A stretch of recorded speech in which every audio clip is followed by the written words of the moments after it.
Hi, welcome into another edition of Lunch Hour Live here at the Boston Public Library at the Newsfeed Cafe. I'm Sue O'Connell with you here on a rainy Thursday, but if you're watching us at home, please make sure that you just participate. Join us in this wonderful conversation about this fabulous television show we're going to talk about called Pinkalicious. You don't know who Pinkalicious is? Well, if you have any kids or grandchildren, nieces or nephews that are unaware of Pinkalicious, we're going to bring all the Pinkalicious delightfulness to you today. I'm joined with Dorothea Gillim, who is the executive producer of WGBH's children's programming, and Cyrisse Jaffee, who's the editorial project manager.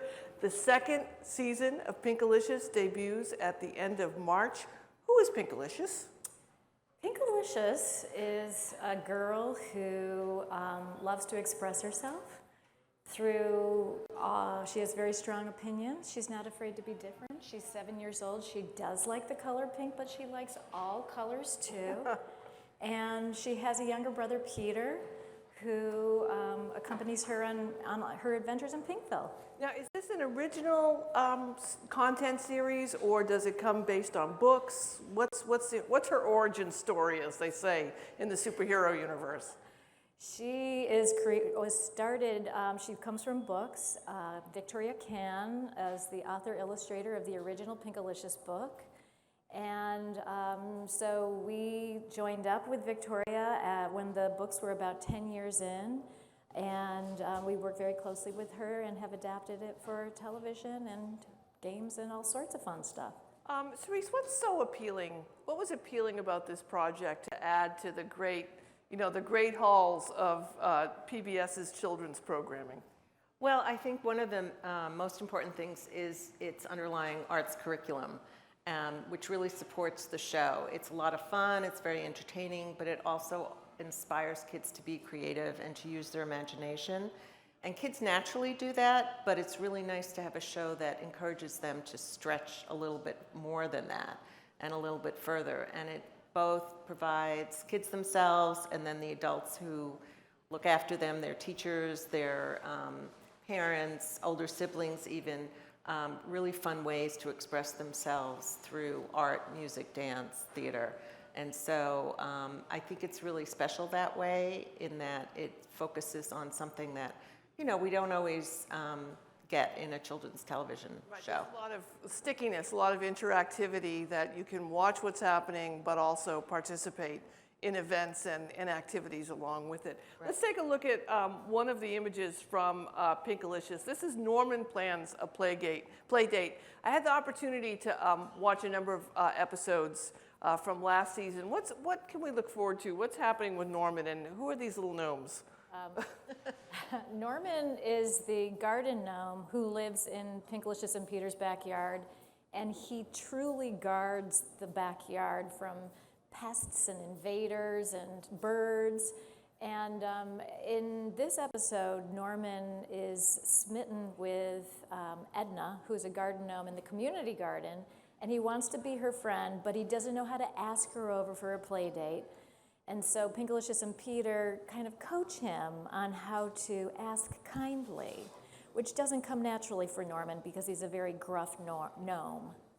One of the things I noticed, my daughter has aged out of what I would imagine would be the target audience of Pinkalicious. But I noted in watching some episodes some of the difference between when she was watching children's programming and what's happening now. It seemed to me often a lot of the programming, appropriately at the time, was showing children sort of the right way to behave and overcoming problems pretty quickly. But what I got from watching Pinkalicious is they're complicated problems, I don't even want to call them problems, just complicated life situations that she's able to coach her friends and the other characters through. Is that a good take on it? Mm-hmm. Yeah, I think so. I mean, I think that it's, one of the things besides our arts curriculum that Cyrisse talked about is what we're trying to do with our preschool audience is really give them some important social emotional learning skills and learning how to ask a friend to be a friend and Coaching is something that kids really need to learn, and so Pinkalicious is a good model for that. All right, I want to get to a clip just to give folks a little taste of what Pinkalicious looks like. This is a clip from the program called A Birthday Party for Kendra.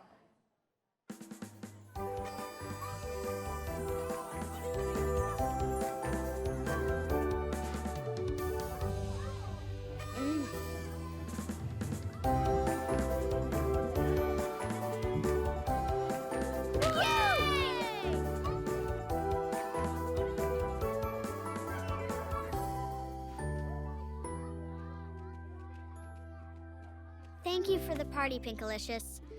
It was very thoughtful. You're leaving? Wait, where are you going? Kendra, please don't leave. The party's just getting started. I know, but I'm ready to go home. But it's your party. It's just, I don't really like birthday parties. But everybody likes birthday parties. Not me. That's why I've never had one. I wish there was a different kind of birthday party. A party for someone like me. What do you mean? Someone who likes presents wrapped in black and white bows. Oh. Someone who likes quiet games like dominoes. Classical music with soft, pretty tunes. Numbers. And math games. And black balloons. No cake or noisemakers or bright-colored hats. Gee, I've never been to a party like that. I wish there was a different kind of birthday party. A party for someone like you. Yes!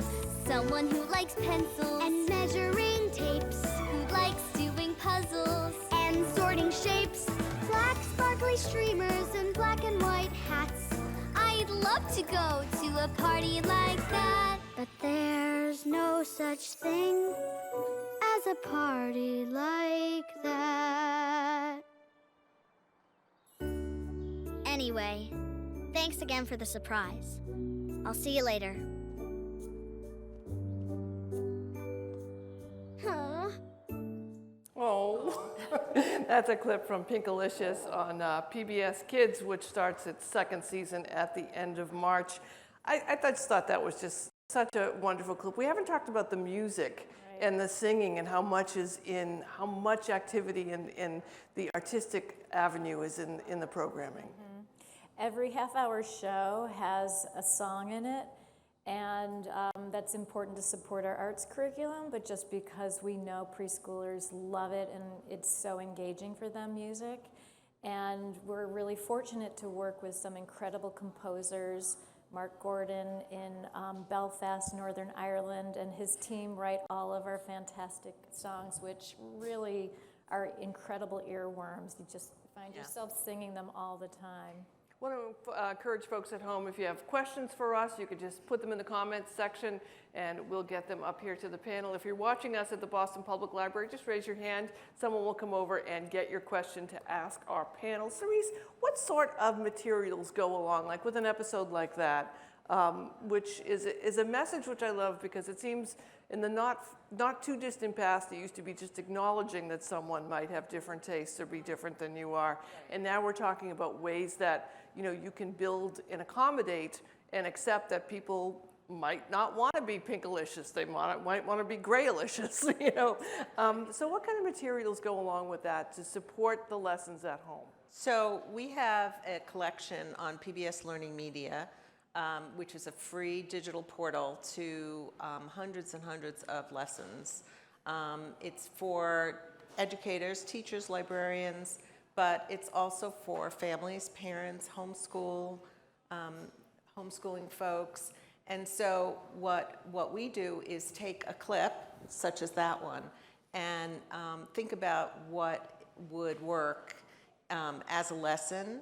And so it might be something in which kids talk about whatever they've watched. They explore a little bit, maybe they name their feelings, for instance. This could be a social emotional learning opportunity.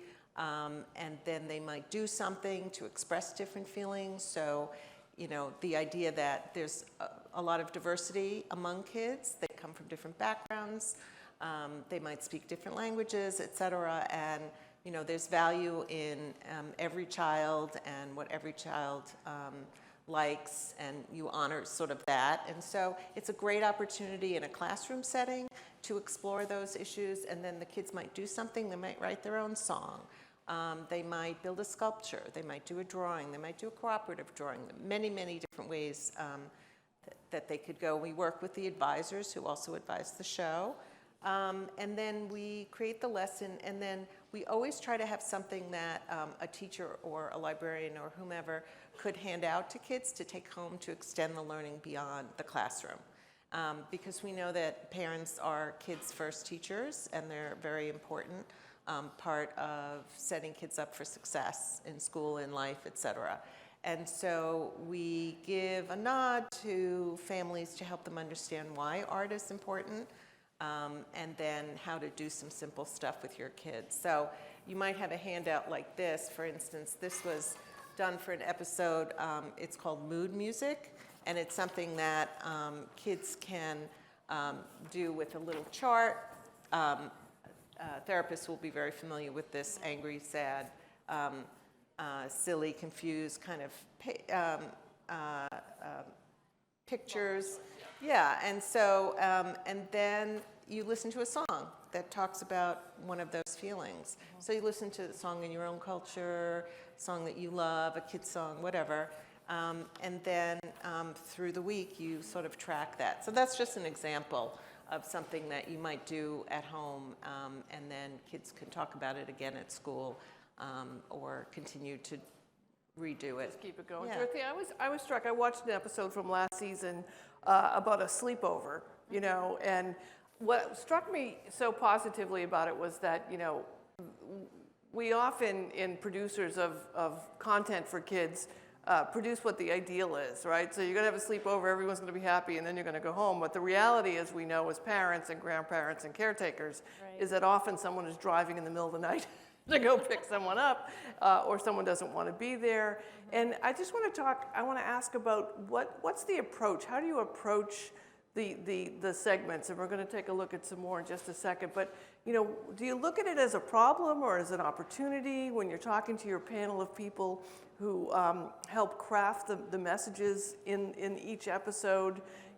How deep do you go, or is it just simply, kids have a hard time sleeping over sometimes. How can we help them through the night? Sure, yeah. Well, the process for how we come up with stories, that particular example is actually based on an early reader book that Victoria wrote called The Princess of Pink Sleepover. So that was one that we adapted for television. But typically where we begin is we really think about, this is sort of Victoria's mantra, is what would be the greatest thing ever for a kid? And in that example would be like, what if you had imagined a dragon that would protect you, and it really was there, it really did, it could come to your sleepover. And then from there we kind of think about, well, where's the drama of the story, and where's the heart of the story? It still has to be entertaining and riveting to your audience. Yeah, and you really want it to have that sort of emotional depth and connection with kids. And so thinking about a sleepover for a 4 or a 5-year-old is a big deal. They haven't been away from their family, their caretakers, and so that kind of separation anxiety and how different kids deal with it. And then the beauty of that particular story is that Pinkalicious and her friends use their imaginations to conjure up this dragon, who is played by Marlo Thomas. Oh, I didn't even realize that. That's exciting. To come and comfort them. And so it's a great example of how using creativity and the imagination can really kind of help support you in those moments. We're going to look at another picture. This one is from the episode called Aqualicious, which is very exciting. Now, what's going on here with Pinkalicious and Aqualicious? Well, you can see Aqua is a mermaid. She's a mini mermaid. And this is actually another of Victoria's picture books that we adapted for television. And in this image, Aqua is helping Pinkalicious learn how to surf. So the story is that Pinkalicious comes upon Aqua, this mermini, and she gets to spend the day with her. And I don't want to give too much away. Right. It won't be a spoiler, but there's lots of There's learning some opportunities and yeah. some drama. There's definitely some drama. Yes. Here's a question from our audience. What did you learn from season 1 that you carried into season 2? Wow. That's a good one. That's a good question. I think what we learned was we really we learned that what our audience liked, that they responded really positively to the songs that we talked about. They loved the sibling relationship between Pinkalicious and Peter.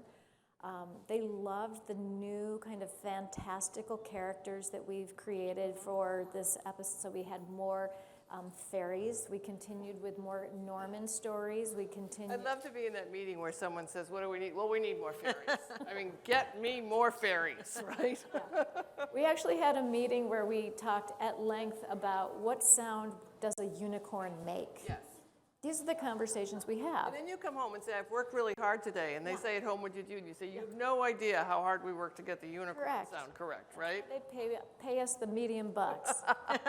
So what do you do when you look at the whole stable of PBS Kids programming? You know, I imagine there's an accounting at the end of every year. Like, what are we doing well? What do we need to do better? What are we missing? That must be a fun meeting. Well, on the educational side, we're very lucky because each show that gets developed, there's a lot of thought that goes into it. There's a lot of folks who chime in, experts in the field, so that each show has a curriculum behind it. And it's very strong, the curriculum, but it's also, it's not overly obvious in the shows. In fact, if anything, you know, that's why we create lessons to like pull it back out again, because the kids just love the shows, because they love the characters, they love the music, they love the real life situations that even though Pinkalicious lives in Pinkville, she and her friends have the same problems that all kids. Rooted in real life. Exactly. It's not just a completely make-believe. Right. Right. So, I mean, we look at educational trends, we look at what are the gaps, and we try to fill that in with our educational materials. And in terms of, you know, we couldn't have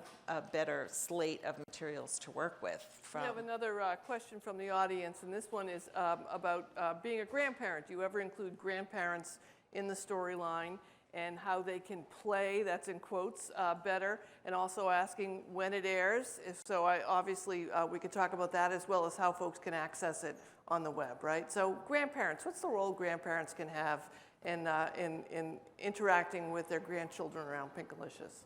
Well, do you want to take that? Because you have direct experience with that. That's right. Well, I am a grandparent, I'm very happy to say. I have a 5-year-old granddaughter, Amelia, who does really like Pinkalicious, and she is a bit of a pink, purple. She changes her favorite colors sort of every week. It was black and white for a while, actually. So, in fact, the other day she said, oh, you know, I used to have, my favorite colors used to be very boring, black and white, and then we talked about how dramatic black and white could really be. But anyway, so absolutely, I think that grandparents are a terrific audience for this. They can watch with their kids. They can go and get the resources on PBS Learning Media, even though they're not teachers, you know, officially teachers. It's PBS Learning Media, all one word, .org. And then when you go there, you'll see a search box and you search for Pinkalicious and Peterrific, or if you just put in Pinkalicious, it'll come up. And so there's also great stuff on the website itself. There's some coloring pages, some activities. There's great online games.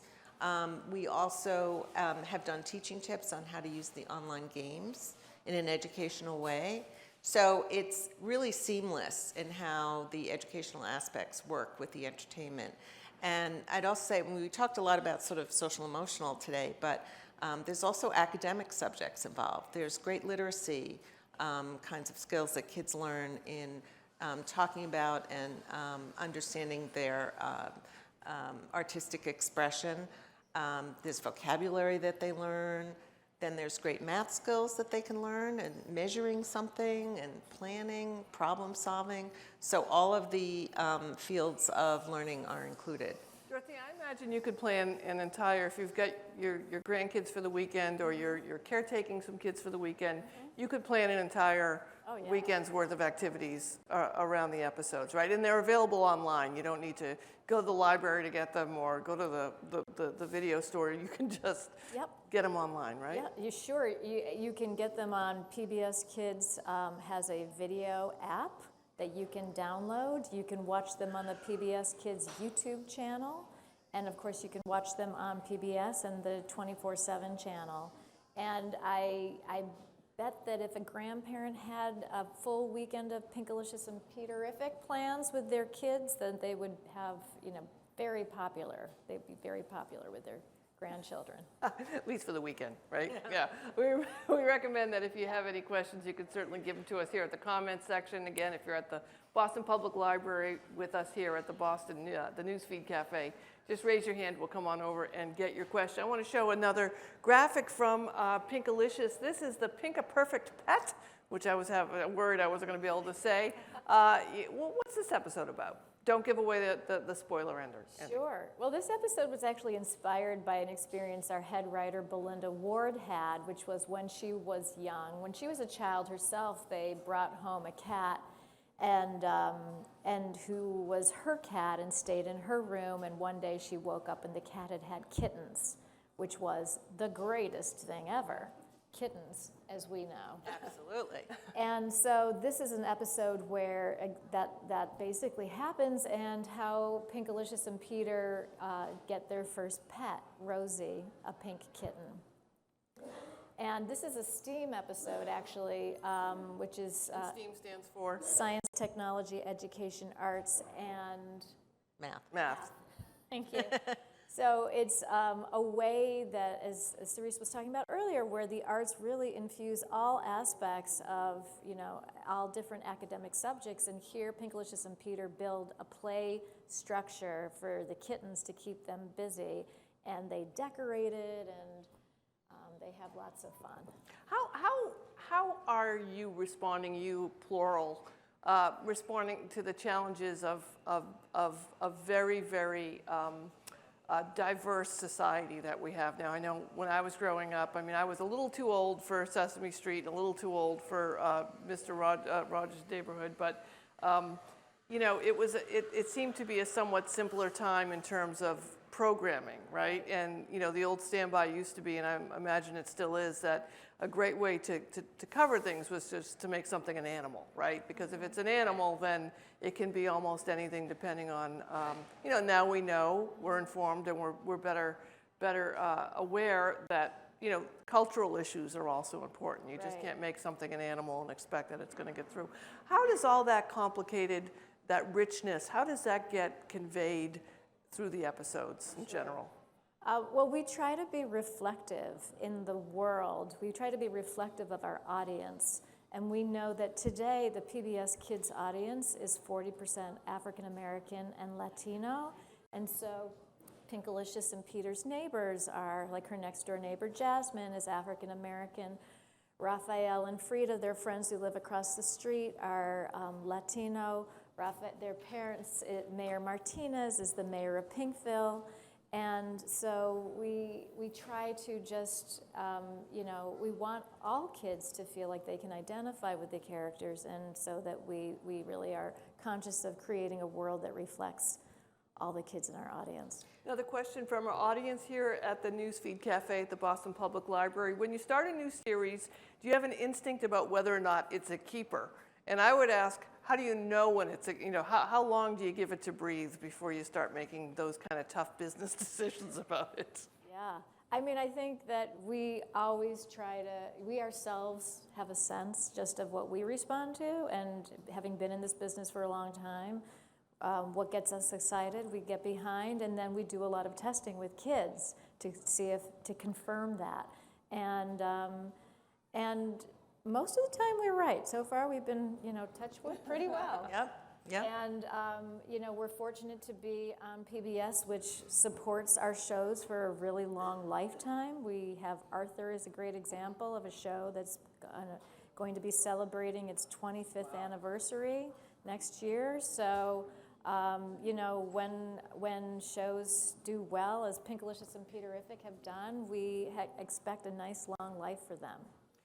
What are the emerging trends in children's education? What are the avenues that you see that have not been opened before, you're excited about finding ways to deliver, information and education to kids and families and children in a fun way? Well, I think Dorothea actually touched on it, which is understanding the diversity of children out there and what the needs are, both for teachers in classrooms that are increasingly diverse, and how do you create materials that speak to that in a way that isn't superficial. So, it's not just celebrating holidays or special foods, but it's going a little deeper and talking about identity and culture and equity and some of those issues. And it sounds a little heavy, but you can do it in a way. And kids understand those They issues do. so much clearer than we do. They're very tuned in. Very clear Very about tuned what's in. happening and who's getting what and who's not Right. getting what. And we kind of sometimes buffer them out of it, I think. And then we have to relearn it as adults. But they're pretty clear from the get-go. Absolutely. Right. And sort of understanding, both, as Dorothea mentioned, the STEM, the science, technology, engineering and math, and the arts, and how they all support learning. And really understanding what kids' brains are capable of and can respond to, and why kids can learn those skills more quickly, and how they can adapt the lessons, individualize the lessons for kids. So I want to plug the book, but while I'm plugging the book, I also want to talk to you about the game, right? Okay, The online game, great. because one of the things I think that some folks my age and grandparents are resistant about is, do I really want to give them another screen? Do I really want to give them another game to play with? But I want to give you the opportunity to talk about how thoughtfully programmed and how fun the game is, and how it's all part of the same world. Right. Well, we have a game that's coming out in part of our new season on March 19th called the Pincredible Story Maker. It's very open-ended, so kids are invited to pick different characters from the show, pick different backgrounds, using props, using sort of their own creativity and the great theater curriculum that we have for Pinkalicious, and come up with their own stories. So it's, while it's very engaging, and it is not they're not going to kind of become zombies in front of it. In fact, the game wouldn't work without their kind of engagement and interaction with it. And that's just one example of the kind of care and consideration that we put into all of our digital content.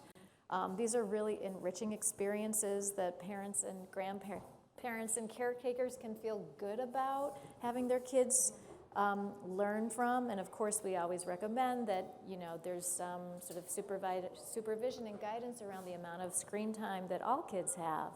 And adults too, basically. Absolutely. We should all, that's why we have the little thing on our phone telling That's us how right. much screen time we've had. That's right. All right, so the show debuts March 30th? March 30th is season 2, starting with the Kendra episode that you saw the clip with, the birthday for Kendra, and Norman plans a play date, and then there'll be 4 more great new episodes following that. Great. Thanks so much to both of you Thank for you. joining us. Great to chat with you about it. I can't wait. I'm going to watch some more episodes just on my own spare time. I especially love that we're leading with a goth episode. I can't embrace that enough. So thanks to both of you for Very coming down modern. and spending the time with us.